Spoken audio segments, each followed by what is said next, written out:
கற்ற கல்வி உன் சமூகத்திற்கு பயன்படவில்லை என்றால் நீ சாவதே மேல் என்று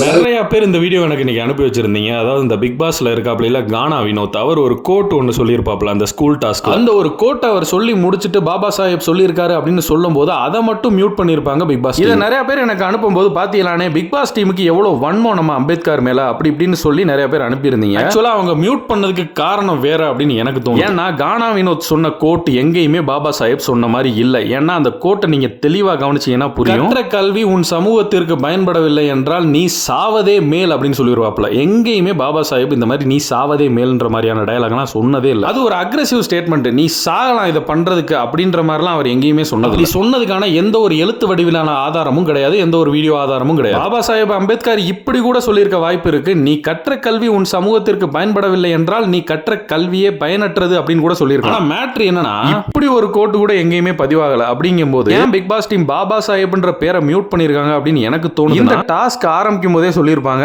இந்த ஸ்கூல் டாஸ்க்ல வந்துட்டு ஏதாவது பெரிய பெரிய தலைவர்கள் சொன்ன மாதிரி ஏதோ ஒரு கோட்டையோ எதையோ நீங்க சொல்லும் போது இழிவுபடுத்துற மாதிரியோ இல்ல தவறாவோ சொல்லிராதீங்க அப்படின்ற மாதிரி சொல்லி இருந்திருக்காங்க டிஸ்க்ளைமர். சோ அதனால வந்து அம்பேத்கர் சொன்னதா ஒரு கோட்டை வந்து தப்பா சொல்றாரு அப்படின்றதுனால அதை பாபா சாஹேப்னு சொல்லும் போது மியூட் பண்ணிருக்க வாய்ப்பு. கானா வினோத் வந்து அவருக்கு தெரியாம தான் இந்த மாதிரி வரிகளை வந்து மாத்தி சொல்லி இருக்காப்ல. எந்த தப்பான இன்டென்ஷனோடையும் சொன்ன மாதிரி தெரியல. பாபா சாஹேப் சொன்னதா அவர் சொன்ன வரிகள் தவறு.